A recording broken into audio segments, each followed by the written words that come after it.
with a great sense of responsibility, grateful for the sacred honor to present the 2024 budget to this Honorable Assembly and offer our people at home and in the diaspora an insight into our holistic plans and programs for the rebuilding and restoration of our advantages as a state in ways that stimulate the economy, create jobs for our teeming youth population, and set us on a new development project in line with the promises that brought us to power 12 months ago.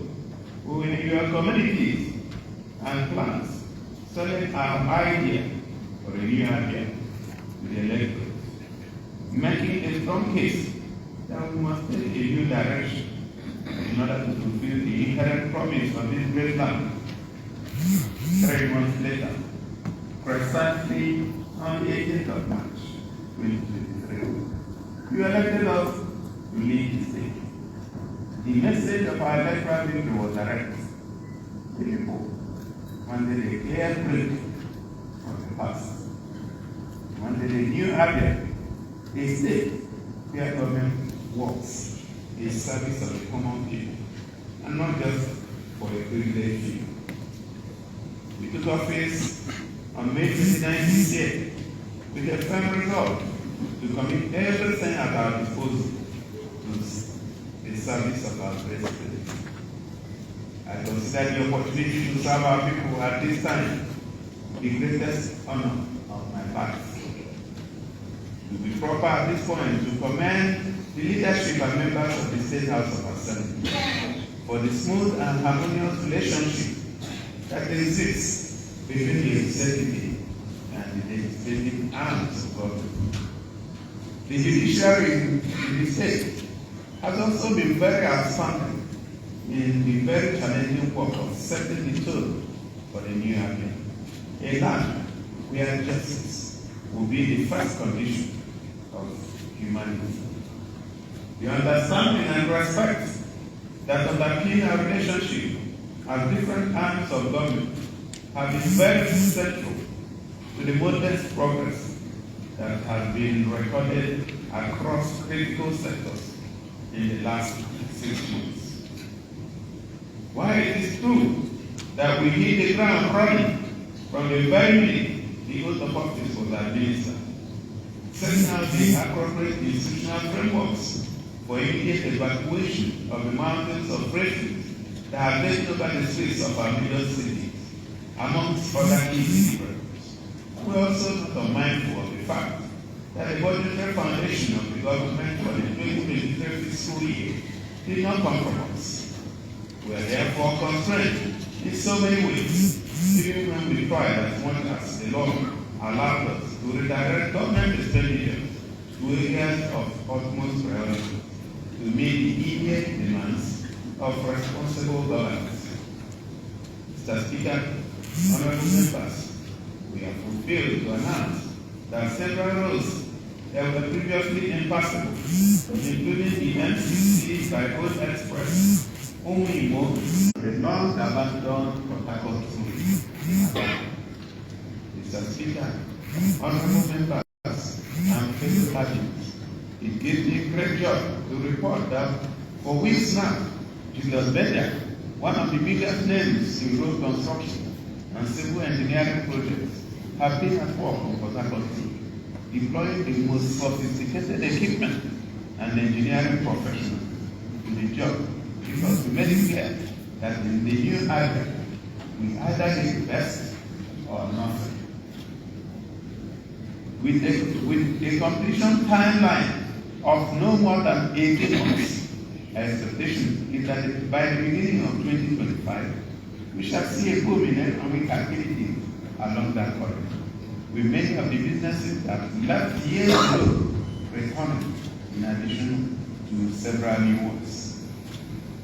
In Umuahia, we are speedily completing the Abia Opera Square road construction and expansion project for smooth flow of traffic into the capital city. In our firm belief that the major entry points to the capital city should make a statement. It is in the light of this that work will soon start from the boundary in Nollywood to the Abia door. This is in addition to several palliative works going on in most parts of the city to improve intracity transportation as well as support business activity along important economic corridors. Beyond our modest progress in the restoration of urban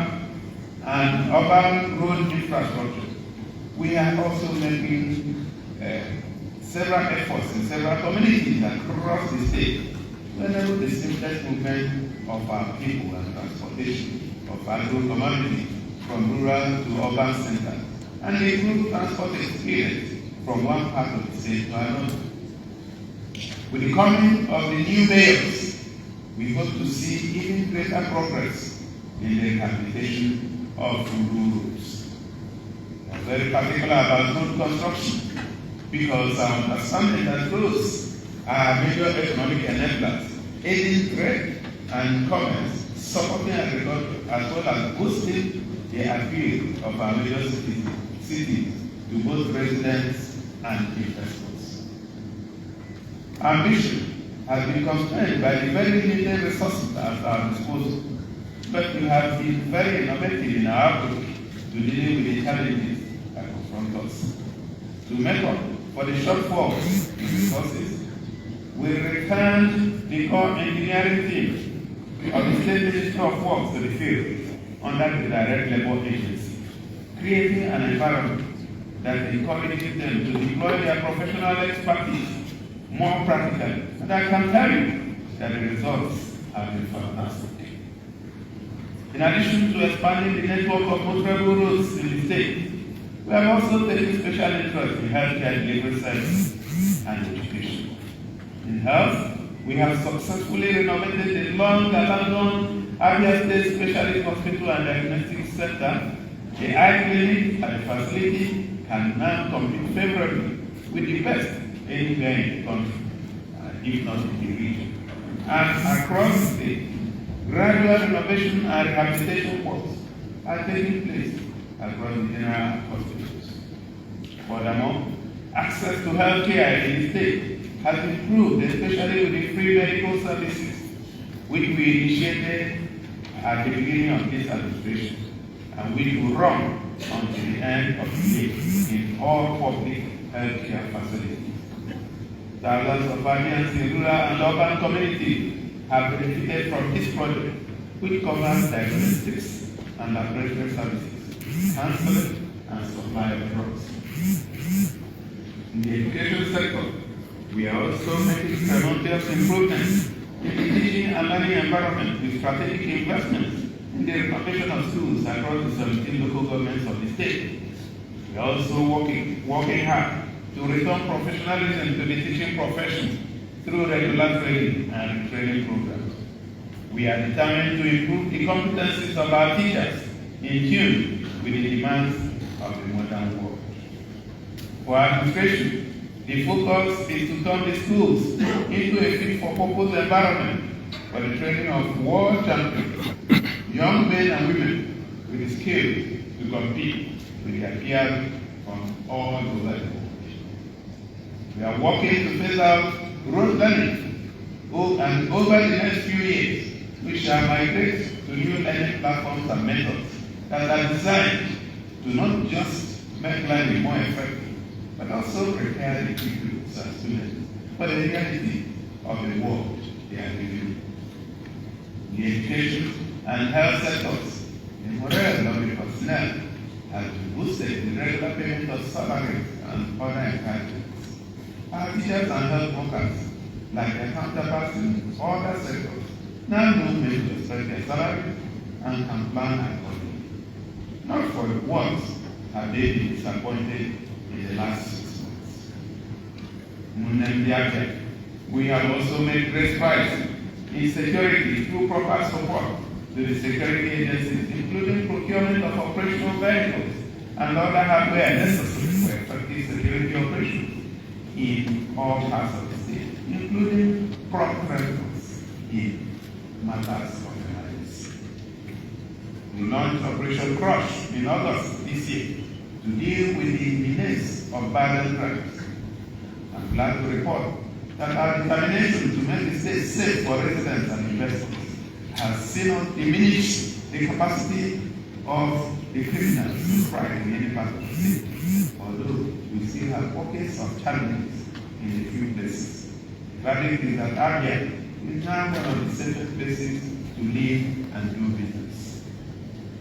Our Light of Abia project has seen us invest extensively in the procurement and installation of solar energy-powered lights for major streets in our urban centers.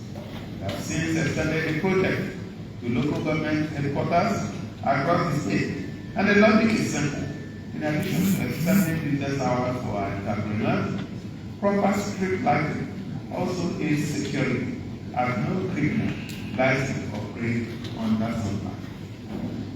I promised on my inauguration that our government shall work to expand the frontiers of opportunity for our youth population. I'm glad to report that in the last 2 months, we have, through the Ministries of Digital Economy and SMEs, Budget and Planning, and several other organs of the executive arm of government, pioneered initiatives that are structured to improve the skills of our youth, especially their ICT skills, to enable them profit from the boundless opportunities of the new global economic system. Working in conjunction with major partners, including global tech giants, the state has successfully trained thousands of youth in various ICT skills to support their needs for global job markets. We are desirous to see a boom in the ICT space in the state, and this explains why we have created a robust system that exposes our young people to the abundance of opportunities in the sector for gainful employment and successful entrepreneurship. The target is to steer our young people away from the temptations of dishonest living and offer them a platform to apply themselves to dignifying ventures. Across community, we have expanded the structure of our partners, more vulnerable households in the light of the continuing shocks of the post-COVID-19 pandemic and the removal of fuel subsidies by the federal government. We have been committed in supporting as many vulnerable households and individuals as our resources can carry in pursuance of the administration's social support system and as reducing extreme poverty, which continues to assault the dignity of our people in several communities. Today's budget presentation is therefore significant in many ways. First, it is the first full-year budget by our government. We have deliberately structured the key items in the budget to reflect the priorities of the administration on very important frontiers, especially road infrastructure, human capital development, health and human services, social support initiatives, digitalization of the service delivery mechanisms of the government for efficiency, among other objectives, which are strategically tailored towards opening up the economy to local and global investors. Our goal is to coordinate on the modest, our goal is to consolidate on the modest gains made in the 2023 budget cycle, especially in the last 6 months. We have strategic investments in public infrastructure and social services, in addition to consistent.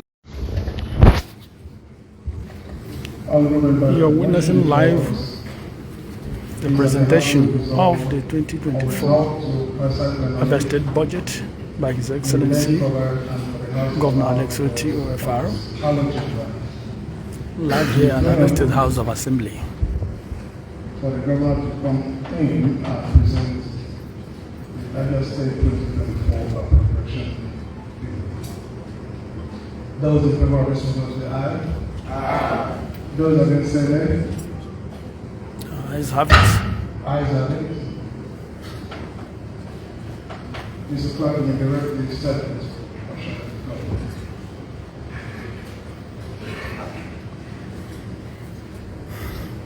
The governor just arrived at the House of Assembly complex, and he will be ushered in the next few minutes, ushered into the chambers.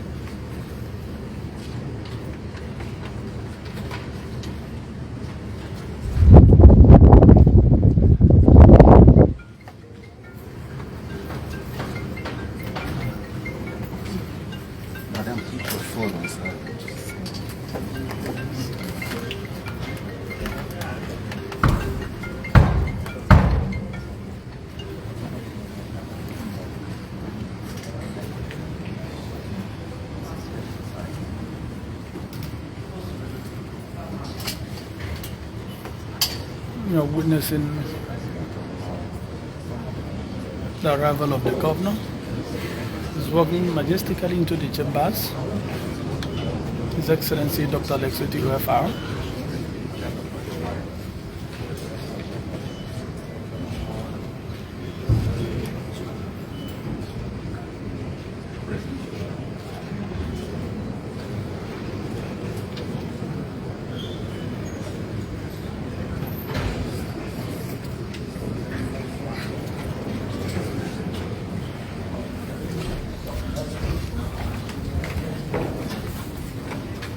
Honorable colleagues, ladies and gentlemen, shall we all rise? The national anthem. Arise, O God. Nigeria's followed thee to serve the fatherland with long and strength and faith. The labor of our heroes past shall never be in vain. To serve with heart and mind, one nation bound in freedom, peace and unity.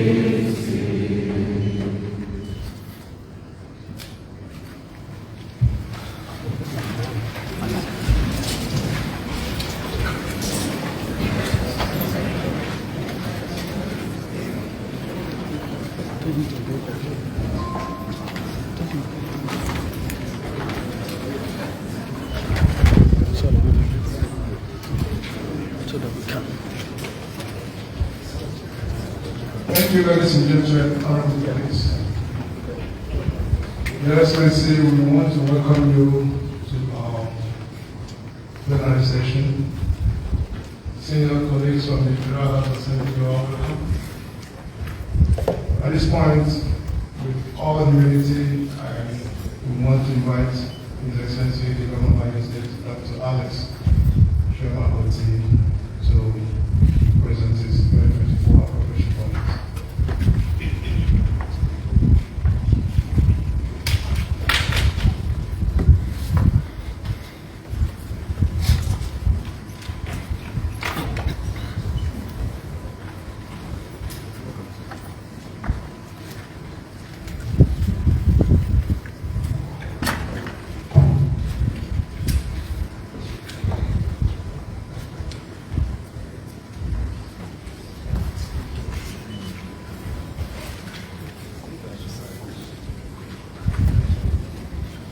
Excellency,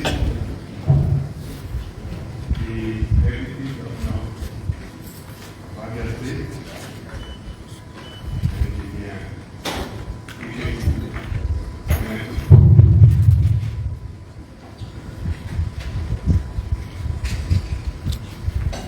the Speaker, Abia State House of Assembly, Right Honorable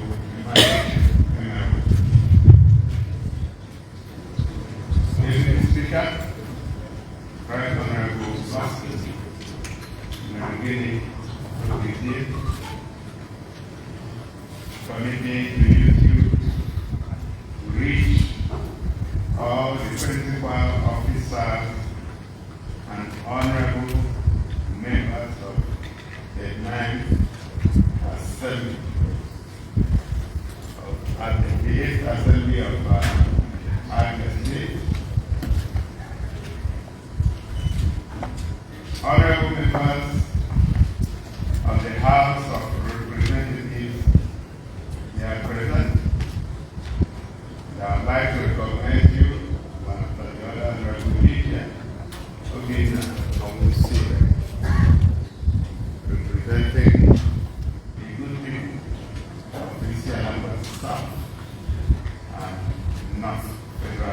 constituency, Honorable Otti, member representing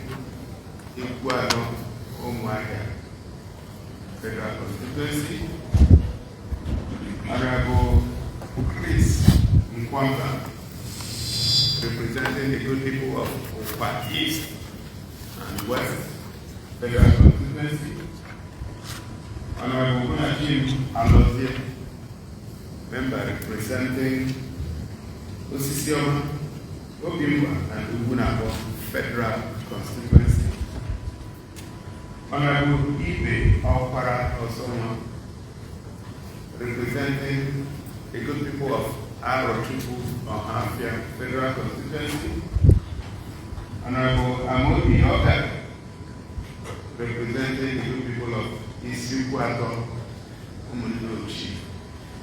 Federal Constituency, and I dare also recognize in abstention the Deputy Speaker of the House of Reps, who is not physically here, but has sent a message of goodwill. He was supposed to be here, but something happened at the last moment.